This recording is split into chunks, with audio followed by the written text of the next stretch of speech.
Welcome back to another episode of the Braun Performance and Rehab Podcast. Joining me today is Mike G, also known as Mr. Do It Moving. Today, Mike and I are going to be kind of diving into that origin story of where Mr. Do It Moving came from and a variety of the different factors and philosophies that surround his approach to coaching athletes and working with the athletes that he's able to serve day in and day out. I really appreciate Mike and his time on the podcast today. And I really love all the amazing work that he's doing with GBG HOOPS. We also dive into that a little bit at the end. I highly recommend you check that out if you haven't yet. You can check out more information about that in the description below. You'll also find information about ISOFIT, our sponsor for season 5, in the description below. ISOFIT is my go-to for all things isometric strength training and can help you and your athletes win more and hurt less. Enjoy. Mike, welcome to the podcast. I'm super excited to work with you today, man. Thank you so much for being here, and thank you so much for your time. I really appreciate it. I mean, the pleasure is mine. We connected off some connection of the universes, and then sooner than later, we're sitting right across from each other at a conference. So things are meant to be. Yeah, that's going to be a story I tell people for years and years. It's like, Friday night, I'm texting with Mike, sitting across from Brad, and then Saturday, Mike walks up to Brad and I, and it's like, dude, we wish you knew knew you were in town. Like we would have hanged out Yeah, last night. So it was yeah. really awesome how that worked together. For people who haven't heard the name Mike G or Mr. Do Mm, It Moving, mm, or maybe they haven't heard about all the amazing stuff you're doing in the basketball yeah. space. What's the short story of who you are, Mike? For those who don't know who Coach Mike G is, or Mr. Do It Moving, which I'll tell the story behind that brand name in a second. I'm a man of service, and that is developed from definitely my childhood. But I also think that I was born with a certain knack of understanding that people's feelings matter. I always cared about what I would say or do and how that would interact with the energy of another person. And I don't know why that is. I can remember when I used to practice martial arts when I was 12, and I was lucky enough to be like a student teacher, if you will. And they made me that because my sensei was like, you're just so good with people at such a young age that you would do well with, younger students. So ever since that point, I just kind of wore that as a badge of honor to be able to understand the room and understand the energy. But I think that also comes from the fact that I grew up in a military background. My dad was in the Army for 20 years, so my childhood was uprooted every 2 years, from Alabama to Louisiana to Georgia to Colorado to Germany. So I'm experiencing all these different types of states and country. And I think that's allowed me to develop skills on how to create community out of thin air. And I had to do that at a really young age. And it was very difficult and tiring because, emotionally speaking, it was sad for me to leave my friends every 2 years. But what did it do to my character? It helped me understand how to talk to all different types of people and walks of life and figure out, what communities I wanted to be a part of. And, I would never, ever, ever, ever change that, even though it was very difficult at the time, because it's definitely one of the cornerstones of why I'm such a, I would say, available coach to multiple demographics. I'm known in the basketball space, but I can train, a 6-year-old small little tennis girl to a 70-year-old painter. And I use those examples because that's used to be my life before I started working full time in basketball. And I think that all is developed from childhood and having to be reintroduced to different communities and cultures. And instead of fighting it, just kind of going with it. And because of that emotional intelligence that was developed unwillingly, I started to lean into the spaces of being of service. As an athlete, I played football, I played receiver, and I've always been another coach on the field, someone that knew the playbook through and through. I knew everybody's position. People would ask me, "Hey, Mike G, what route do I have?" And I would tell them, "You got this," right? So It's just always been something, a part of me to help, whether it was through Yeah. teaching, through being an athlete. And then finally, once I figured out I wasn't going to go to the NFL because I'm 5'8" and I'm Asian and not very fast, um, coaching was the natural transition. It literally and figuratively is why I'm on this planet, because I feel like God has put me through this journey to develop my coaching skills and my people skills, to use that as a medium to deliver message and hope and lesson, but also to use that as a medium to get to a greater good, which I'm still trying to figure out. But that's kind of who I am in a nutshell. I hope that people can understand that, if you don't know where you come from, you don't know where you're going. And that definitely resonates with me. So here we are. Yeah, no, that's absolutely amazing, Mike. And just to kind of run it back here real quick, I mean, first off, it sounds like you had a lot of difficulties or unique challenges, I guess I should say, growing up. Relocating every 2 years, Mhm. moving around the world, and into different countries where there's a lot of different obstacles that I think people don't even think about, right? Like maybe Yeah. when you move to Germany, not everyone speaks English, for example. So there's a lot of things that you have to adjust to, but those difficult roads or challenges that we face actually are the things that, in my opinion, move the needle forward and Mhm. propel us to greatness later in life. So as you mentioned, it sounds like that early, challenges that you faced are an integral part of getting to where you're at now. And I also love your point too on the approach of a service-based mindset. It's, what can I Yeah. do for other people? How can I make someone else's life better today, or how can I make their day better? How can I provide for someone else? I think that is one of the most essential keys to a fulfilling Mhm. life, for lack of a better way to put it. The Yeah. more we raise other people up, the more we ourselves are propelled forward ourselves. Mhm. And I think the world becomes a better place and needs more people who are selfless in nature, who are more Mhm. focused on what can I do for this person, what can I do for someone else, instead of what can I do for myself. Now, you were saying that you moved all around the states, you moved around the Mhm. world growing Mhm. up. Walk me through some of those different experiences that you had as a kid, Mike. What kind Yeah. of things do you remember, and what kind of things did you learn from some of those early relocations and different challenges that came up? The number one thing that comes to mind from a lesson or learning standpoint were losses in my mind at the time. And that was simply just trying to fit in, because more times than not, I'm Korean. I'm Korean American. My dad's Korean, my mom's Korean. So um being put in specific communities that don't have people that look like you is definitely something that was a challenge for me early on. And I actually didn't embrace my Asian heritage or culture because of that. I kind of rejected that, and I was ashamed of being, the only Asian person in a class or team or what have you. So for me, that was a very difficult experience growing up, trying to figure out my own identity and who I wanted to be, especially as I started to get more into sport. I did practice martial arts, which is an Asian cultural uh, root, but I started to delve more into football, and there's not too many of us playing football to look up to and to have a role model for, which is why I latched on to Heinz Ward. He's half Korean, and he's one of the most amazing football players ever and one of the greatest Steelers ever. So he was my idol growing up, and I really, wanted to be like him. But, there wasn't too many of my teammates that looked like me. My friends definitely didn't look like me. I started to get more into like the hip hop culture because I loved hip hop music and I loved the fashion and things of that nature.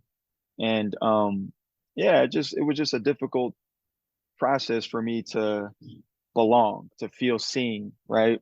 But I think that um, it's a beautiful thing that you go into these different difficult situations as a youngster, because you do have a crossroad of choice, and you can go left, which is the more negative side of things, and be rebellious and kind of reject what you're supposed to be doing and use that energy to do things that aren't productive, or you can go right, which is embrace the challenge, wear it as a chip on your shoulder, and just know that, God made you the way you are for a reason, and you should embrace that. So I started to develop this chip as like somebody that can change the status quo and be different and be successful and change people's minds. Because walking on a football field, you already failed the eye test as an Asian receiver, because there's not no one like us. So you're already counted against. You're already bet against. People don't put you in a mindset of like, oh, he's going to be pretty good, and then boom, that first play or whatever it is, you get to surprise everybody, and that's a really good feeling. That to earn the respect of your teammates and coaches at that age because you're different. Oh, and you can play, was the ultimate decision maker for me in terms of going left or right. So I chose to go right, and I used that energy for positive resource to fuel my training and to fuel my school and to fuel the ability to play football and try and take it as far as I could. And I played at the Division II level on a scholarship and was decently successful. So transition into my coaching career, once again, not too many of us like that look like me. And as I'm in my 15th or 16th year of coaching, the amount of influence that I have created in the Asian community sometimes, brings tears to my eyes, because I get DMs and messages from other Asian coaches that say, you're the reason why I coach. You're the reason why I want to do what you're doing, is because of you. You're one of us. And I think that is probably one of the most powerful things that I have ever experienced as a coach, and how to serve my community is just be a leader in a space so that other people can have an example to look up to. And for me, that's powerful, and it continues to motivate me and fuel me to be the best that I can be to this day. So I know that was a lot, but that's one thing that comes to mind right away as a youngster growing up, moving from city to city. I love that. I love that so much, Mike. I mean, plain and simple, as you mentioned, Heinz Ward was a big influence and role Mhm. model for you growing up. And now you're at the point in life where you're almost that same influence or same role model for the next generation of people. That's right. And that's incredibly powerful, incredibly impactful. And there's something about that story of someone who had the odds stacked against them, the chips stacked against them, that I find a lot of people can relate to, Mm. especially in today's day and age in 2024. There's a lot of people out there who are struggling with different things, life, mental health. The list goes on and on and on all day long, and it becomes a question of as you mentioned, you have that fork in the road and you can go left or right. You can choose the why me or the try me, and you were someone who decided to choose the try me approach, and look at Mhm. where you're at now.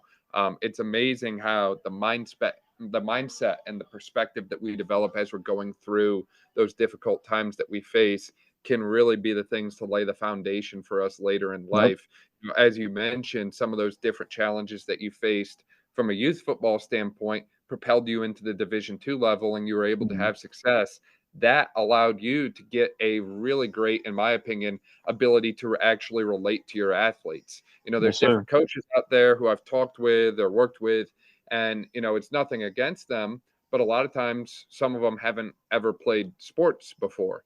And it's Mhm. like, if your goal is to work with athletes, but you don't understand the life of the athlete, you don't know what it's like to be on the road for those away games, or to be coming back to your home field after a tough loss and you've got a long ride or something like that. Like, the Mhm. ability to relate to people on that sense is absolutely essential, in my opinion. And that's not something that can be taught in school. That's not something that's found in a textbook or anything like that. It's a matter of just treating people as people. We get so caught up in this world of athletic performance, and we try and search for the perfect program, the perfect combination of exercises, and so on that way. But sometimes we kind of forget that we're actually working with a person and not just an athlete.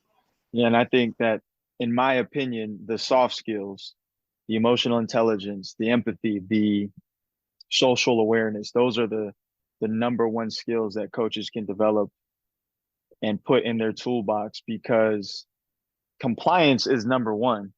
And if your athletes don't trust you or don't identify with you or vibe with you, they're always going to second guess you. But as soon as you can create that trust, the compliance will gel, and now you can get intention out of your athletes, and that is what's going to drive the program in the right direction. So I think that being able to connect with your athletes as human beings is number one before you can move on as their performance coach or their strength coach or PT or what have you. You know, they're not just a transactional relationship. These are human beings, and you want to forge relationships with these human beings before you can get into the nuts and bolts of sets and reps, if you will. So I agree. I want to stay on that point for a brief second, Mike. How do you go about, say you're talking to, as we mentioned, that next generation of coach? Say you're talking to, that kid on Instagram who's DMing you, like saying, look, man, you're a huge influence. You're a huge, you're someone I want to be like in the future. I really love what you're doing. What kind of advice do you offer them on that whole concept of building relationships and building trust with your athletes? How does someone go about doing that? Is there a right way, a wrong way? What's the Mike G method, if you will? Well, I think that our life experience is definitely going to massage that skill in the right direction. However, we can't coach that or teach that. Your experience as a human coming up through the lifespan is your own, and that is what it will be, right? But which is why my childhood has kind of shaped me into this person. But I think that that's not the end all be all. And I think that I'm on a consistent journey of trying to refine these tools and skills as well. And looking into the literature and at least creating a base of knowledge and understanding what emotional intelligence is a start. And I think that there's plenty of text out there and literature to equip yourself with. I'm not going to quote any books right now because I'm drawing a blank, but tons of emotional intelligence books out there that really help at least create the concepts and ideas that you want to start understanding. Because at the end of the day, it doesn't matter what you read in any book. I don't care if you read a book 10 times. If you're not applying, it doesn't matter. They're just ideas. They're just concepts. But you want to know and understand those concepts so you can know how to apply. So the second thing would be, after seeking out information and not just relying on social media as your main educational platform, uh, practicing, getting in front of people. And I think that if your goals are to become a performance coach of athletes, you need to practice training. And what that means is train for free, train your cousin's best friend, train your mom's best friend, offer your services for free to practice your communication skills, your ability to identify. Because if you can be presented in front of a multi-demographic cohort, you're going to come in contact with different types of humans who come from different backgrounds, who are different ages, male, female, etc., different sports per se, maybe life. And you're going to start to develop a really good base and foundation of just the ability to talk and identify. And I think that that's super important, but the only way to do that is to experience. So, people always ask, how did you get to where you're at working with NBA athletes? The first thing I say is I volunteered my time for free of charge, no money in my pocket, for a year and a half, being a sponge on the wall, soaking up as much information and knowledge, asking questions when the opportunity presented itself, but also interacting with all walks of life on the training floor. And I think that that's also prepared me on how to craft these different types of communication models that apply to different types of people. Because I'm not going to speak to an NFL combine athlete the same way I'm speaking to, let's say, a soccer mom group. Two totally different demographics. That communication will never, ever cross each other's paths. But being able to talk specifically to each other is going to help not only the session move along smoothly, but also people are going to start to buy into you as a human. And now they like you and they want to see you, not just because you give a good workout, but because they actually enjoy being with you and your presence. And I think that that's key to be successful as a coach. It really is key, and having a ability to make the people that you work with or work for, I guess I should say, fall in love with that process of That's moving, right. fall in love with that process of self-improvement and self-betterment, and that process of getting their own, self to a higher ground of life is absolutely essential. And you're right, you can do that through the communication that you have with them. You can do that with the little daily actions that you serve them through, day in and day out that way. And as you mentioned, your ability to work with someone in any aspect of life is essential to do that. A lot of times I see some of these, students or new grads come and talk to me and they're like, yeah, I want to work with athletes. So I want to work with high school, college age, and pro. And I go, that's great. What are you going to do when, later on in life, that pro athlete retires, they hang up their cleats? Are you going to look at them and say, well, I can't train you anymore because you're not an athlete anymore? No, it's a matter of we're still going to train them, but maybe our conversation becomes a little bit different because now our goals are a little bit different. But if we don't have the ability to do that, if we don't have the ability to provide for someone across their life, then are we really doing the best for them? Or to take that same concept a step further, right? Say you're working with a pro athlete and say they have a son or a daughter or something along those lines, and they start to train. Well, now we have to get into the youth development model, right? We know the end goal. Of course, they want to play in the league someday, but it's a matter of how do we get someone there from 5 or 6 years old all the way up 20 years later. And if you don't have that experience working with the younger athlete, working with the next generation, the next crop, then how are you going to be able to provide that? And you mentioned you did that through volunteering, which I think is incredibly powerful. If anyone listening has not volunteered in the past, I think that volunteering your time is one of the most effective and just self-fulfilling things that you can do to give yourself freely in service to someone else. So I think that there's a lot of power in volunteering and a lot of power in gaining that knowledge and experience, as you mentioned. It's a very unfortunate, situation when if the word entitlement is a little too aggressive or powerful. It's the only word that I can think of right now in my mind, but due to the environment that our next generation is growing up in, and due to the accessibility of information, people feel like they're owed something right away because they have a comparative idea of what should be or what they provide. And that's a little bit polluted for me because, when you and I were coming up, this is standard. You got to go do an internship. You got to go provide your services and willing to do work for free of charge in exchange to be inside of a very sacred and special space to learn. And for some reason, that step has been missed. The willingness to volunteer your time to yourself to learn and read and study and go spend money on seminars and whatnot has somehow been skipped over.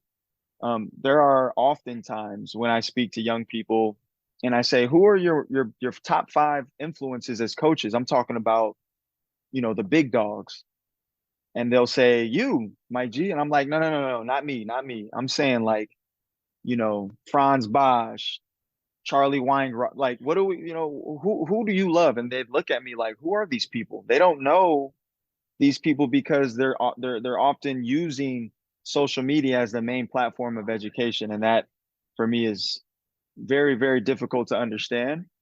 So you know figuring out ways to deliver these messages to our younger generation, it takes work. And at the end of the day, even if you don't feel fulfilled like you do when you volunteer your time, because at times you will be treated not to a standard that you feel like you should, it builds character, to be cliche. You have to go through a little bit of struggle to move the needle forward into the direction you want to go to. Because, I always have a saying, I don't trust anyone that hasn't been through something in their life because they don't know who they really are. When you're faced with adversity is when you truly understand who you are as a human being, because how do you react to that adversity? How do you bounce back? What do you do as a strategy to use that adversity as a lesson or tool to become better? If you've never had this moment, I don't trust you. And I think that being an intern, volunteering, doing things that you don't necessarily want to do is a part of that process. So I would encourage anyone that's listening that hasn't gone on an internship or provided their services for free to learn in exchange for information and being in a space, please do yourself a favor and go figure that out for yourself, because it will help you tremendously. It really does. And not to mention, whether your experience in that setting is good or bad, it shows you how someone in that position is often treated. So That's right. maybe you do the unpaid internship for someone, and maybe everyone is, bashing you. They're putting more and more work on you, and you're just at that, near breaking point, and it just continues to get worse and worse and worse.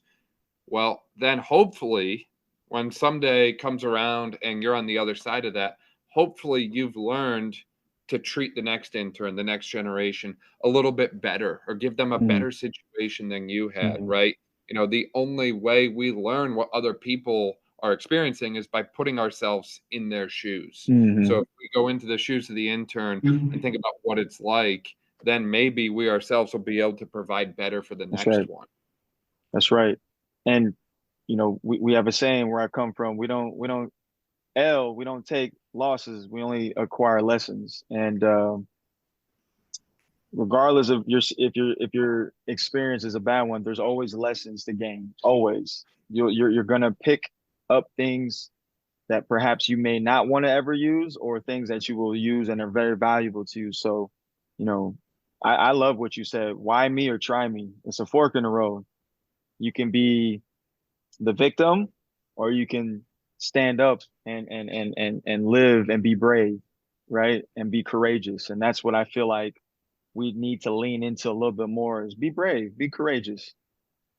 You also mentioned there, Mike, about the importance of education and mentorship and having people that you look up to in the field or in the space that way. Who are those people for you outside of Hines Ward? Who is it that you look up to? What does your own education look like? How are you, Yeah. pouring into yourself so that you can go out there and provide the best for other people?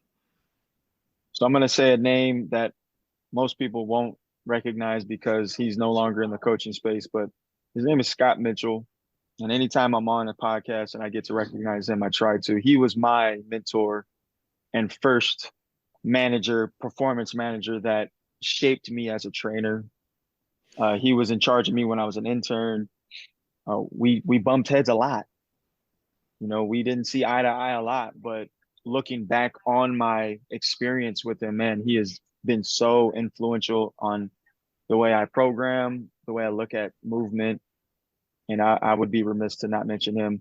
But he comes from the tree of Michelle Dalcourt. And Michelle Dalcourt is the inventor of Viper, which is the rubber tubes with the handles, whom also is the inventor of Institute of Motion.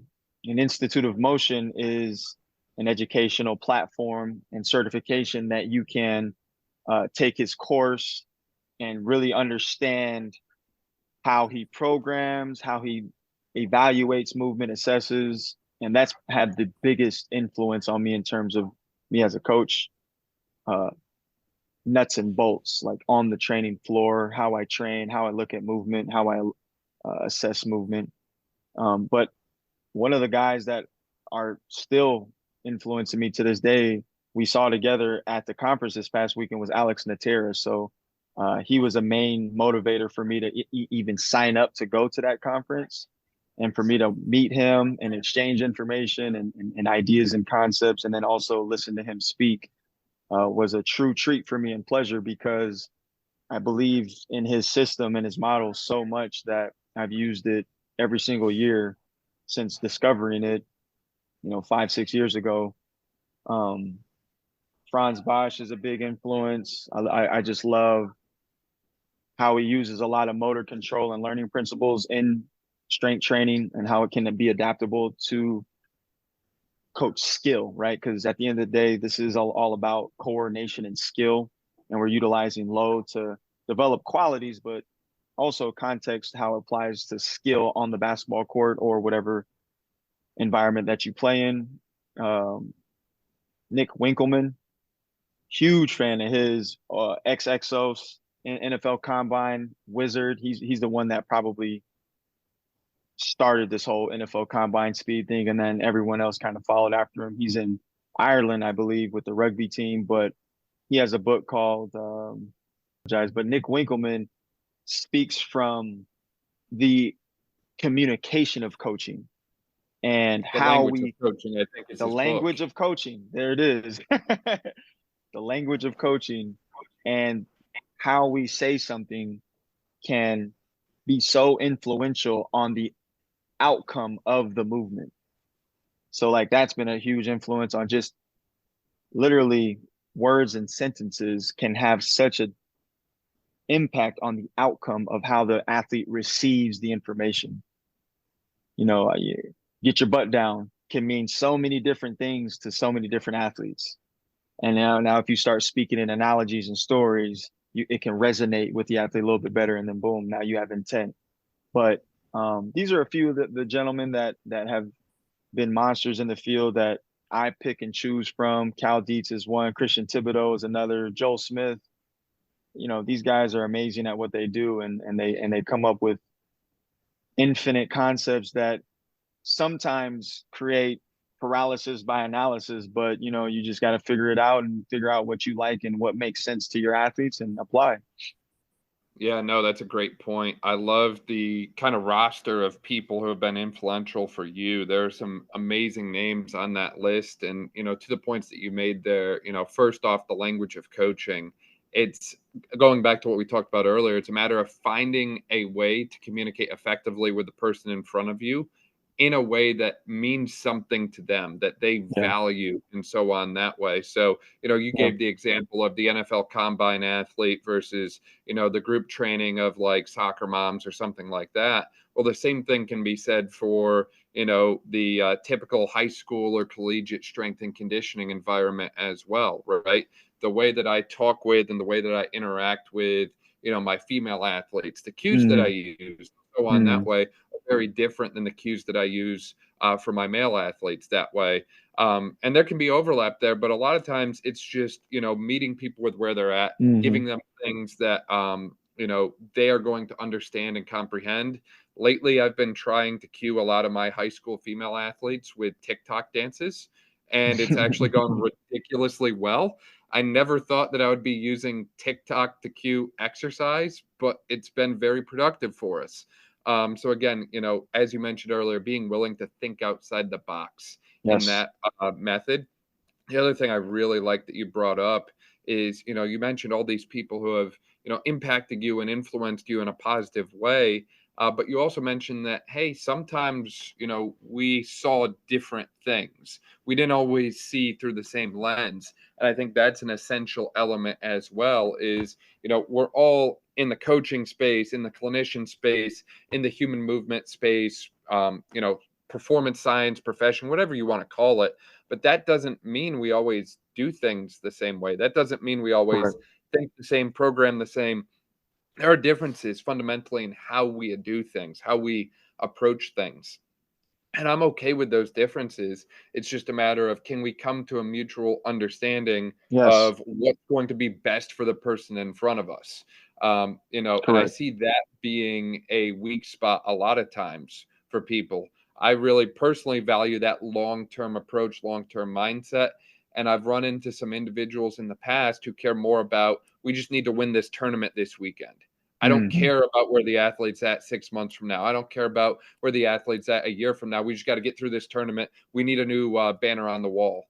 And it's one of those things where, at least from my standpoint, I put a lot more value in the person and the long-term approach than the immediate short-term gratification.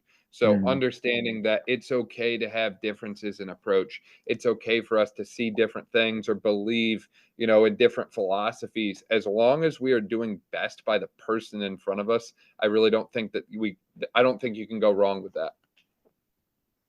Yeah, this is we live in a very ego-driven field, right? I think that we're getting better because more information is accessible and people are starting to become a little bit more open to seeing things with an open mind, which I love because the field is so young and immature. We don't know anything. We're still, things change every 3 years. We know nothing about what we're doing, but I think you said it really well. Is what makes sense for who's in front of you? Because you can have the conversation of, for instance, functional range conditioning, in which I use and practice and have certifications and believe in the model and system. However, is an NBA athlete going to do a 2-minute passive stretch and then a 20-second pels and a 20-second rails, which means he's in the same position for 2 minutes and 40 seconds? That's not going to work for my demographic. It's just simply not. But I can take the principles and modify and still gain, not the same because they made the model the way it is for a reason, but improve whatever it is that I'm trying to change. So are we open to those conversations? Are we open to discuss and see people from where they're at and meet them where they're at? Is really the question, because if you can bring your ego down, understand that everything is contextual. You cannot define anything unless you are there with that person and hearing their explanation of why they're doing what they're doing. And hopefully they have a why, because that's another whole can of worms that we can talk about. Then we can start to understand that this is such a fluid and agile space.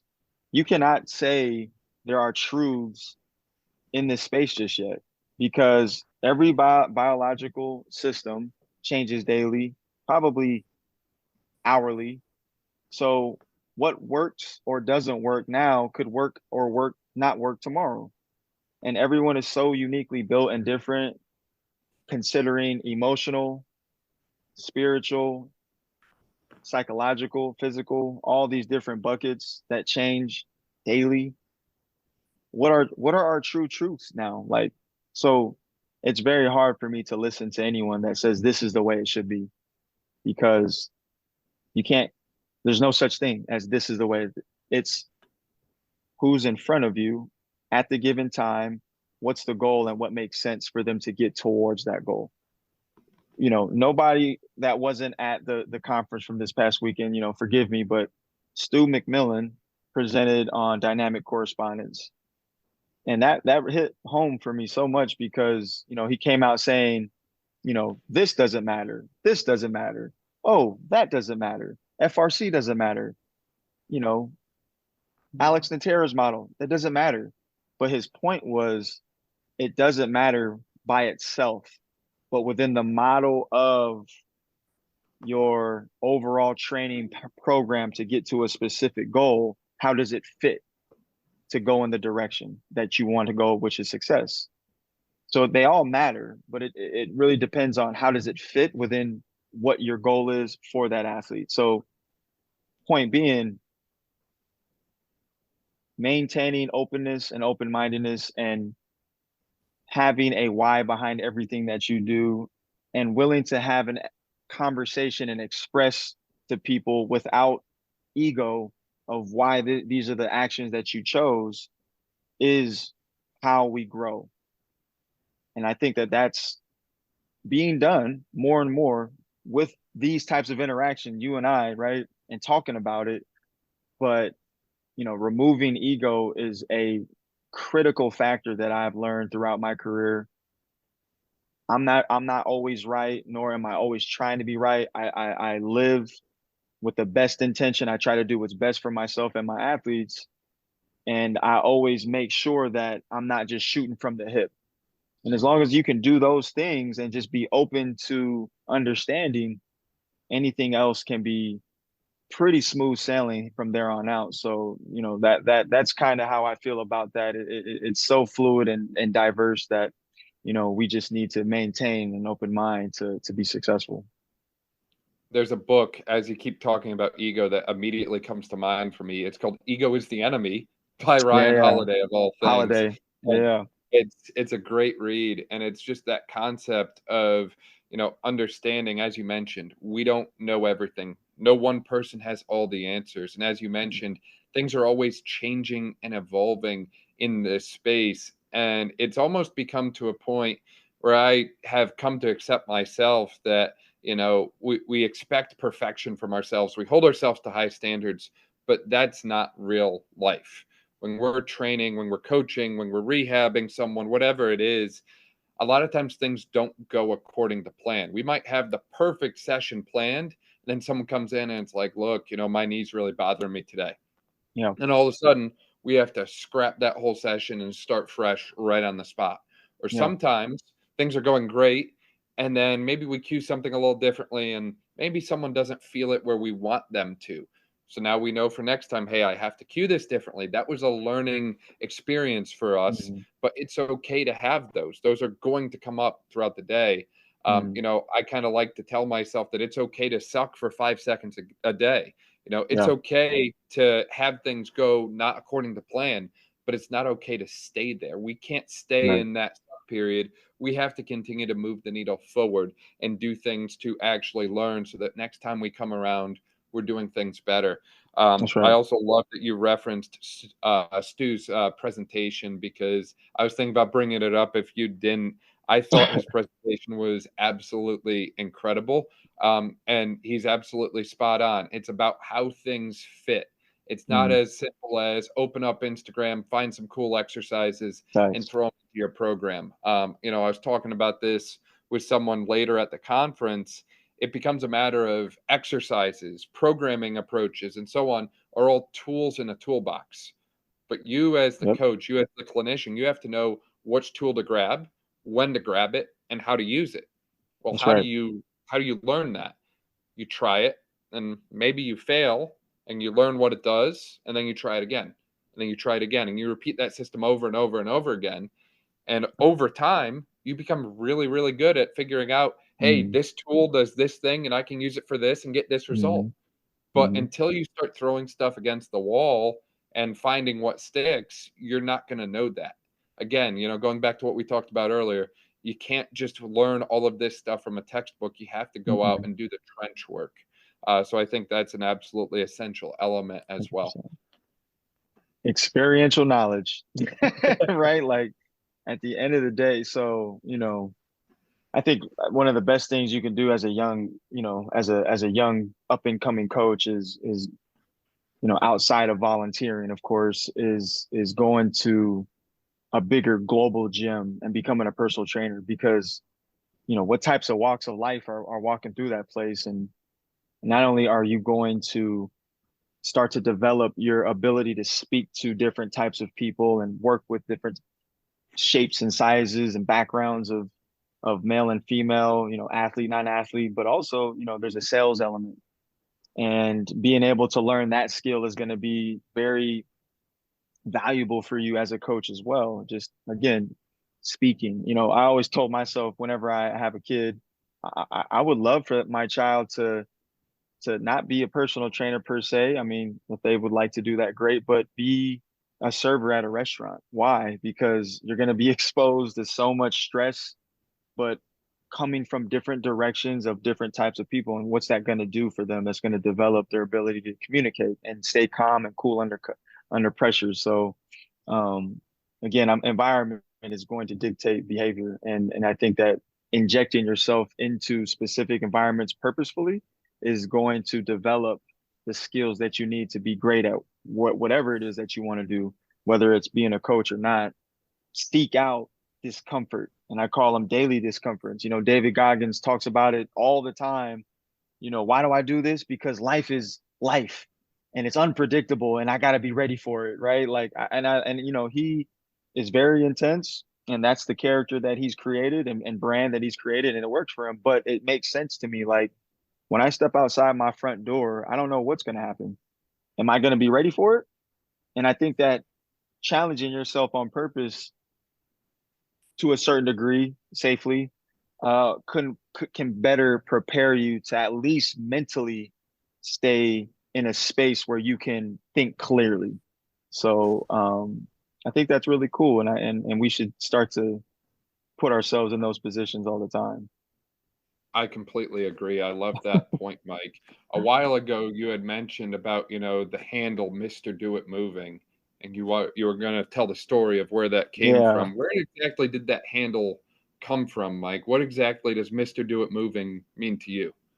yeah. So when you read that as a as a as a person who's looking at me as a trainer, you say, "Oh, do it moving." That makes sense. He's a coach. He trains athletes. Moving, great. But the phrase "do it moving" comes from a Bay Area slang.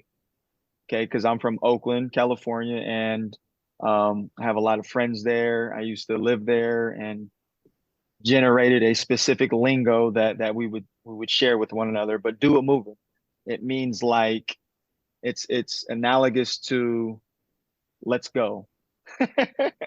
So for instance, if I said, hey Brian, you want to go grab a drink, you would respond, yeah, let's do it moving. And that was a very cool way that we communicated with one another back in the day. And I took that. I love that phrase. I took that phrase. It kind of represented who I was as a youngster. You know what I mean? Just being from the Bay Area, and I created that as a Instagram handle and brand. But I will provide a little bit of caution to folks. Like, some people don't quite understand that, so they'll butcher it. They'll say, "Yeah, you're Mr. Do It," or "You're moving. You're Mr. Moving." Like, they'll butcher it because it's a longer brand. So, pick something that's a little easier to remember, or can be a little shorter, because if you don't know what I'm talking about, you can identify that, you won't remember it. But I stuck with it, and it's kind of grown into its own thing. I love that. I love that. And that's a great way to kind of pay homage to your early roots as That's well, right. right? It's one of those Yeah. things, it's like never forget where you came from kind of thing, right? Yep. Yep. I 100%. And we're gonna do a moving after this conversation to go grab something to eat. No, for sure, for sure. I love that, Mike. And I know that, we've talked a lot about the past and the present for you, but we haven't really talked about the future. And I know you've been doing so many amazing things lately with an app and so many different Yeah. things that way. What exactly does the future look like for Mr. Do It Moving here? So Mr. Do It Moving is in partnership with his wife. Her name is Hadaya, and we both own and have created a brand called GBG, and that's what this logo is. And GBG stands for Greatness Breeds Greatness. And our company started a mobile app called GBG Hoops, and it's a off court training app that basically has taken 13 years of my intellectual property and put it into a smart device, so that people from all around the world can practice the type of training methodology that I preach and that I teach. But the beta version has been out for about 2 years. It launched in 22. We are launching a brand new app in September of this year, 2024. We are super excited. We've been working on it for over a year now. The user experience is second to none. The look and feel is second to none. We are extremely proud of it. And that's going to be out September 2024. You guys, even if you're not a basketball player, it's going to provide mobility programs, stability for injury, probability reduction, strength programs, power programs, athleticism programs. So we're going to have so many different models of programs in there that even if you don't play basketball, you can find use of it. But more or less, if you do, you're going to be using the same philosophy and education and programming that guys like Jrue Holiday, Fred VanVleet, Spencer Dinwiddie, pretty much anybody that I've worked with, these people are utilizing this type of exercise and programming so that we package it up and it's going to be available for the public in September 24th. I love that. And again, we talked about leaving a legacy or having an impact on the next generation. And what better way to do it than the app like that brings all of those concepts that are being used at the professional level and making it very easily accessible to the next generation. And That's it makes me really excited as we're talking about this for what that next generation is going to look like in 10 years, in 15 years, after they've gotten all this great knowledge and experience and training and so on that way from individuals like yourself, because we still have not found the limit, in my opinion, of what the human body is actually capable of doing. So next thing again, the sports, the evolution of human performance, it's a really exciting time for us, and I think the next generation is going to absolutely shatter anything that we can even dream of. Yeah, and I think that providing an educational resource from a place that speaks of experience within the highest level for a few years is something that can be done more. I think that when you look at how fast AAU basketball is growing, how quickly these 13, 14-year-old athletes are becoming more and more athletic, providing resource and education of how they can start to train their body to support the health of that explosive system is something that I feel like we're lacking. And I wanted to give that to people. I wanted to give a resource to the living legend, the pickup legend that still plays basketball at 45, but doesn't do any warm up or any type of training to help them stay healthy and continue to play basketball until their 60s. I just want an easily digestible educational resource that people can use on a day-to-day basis so that they can be the best player they can be, but also stay healthy. And that was the goal behind GBG Hoops.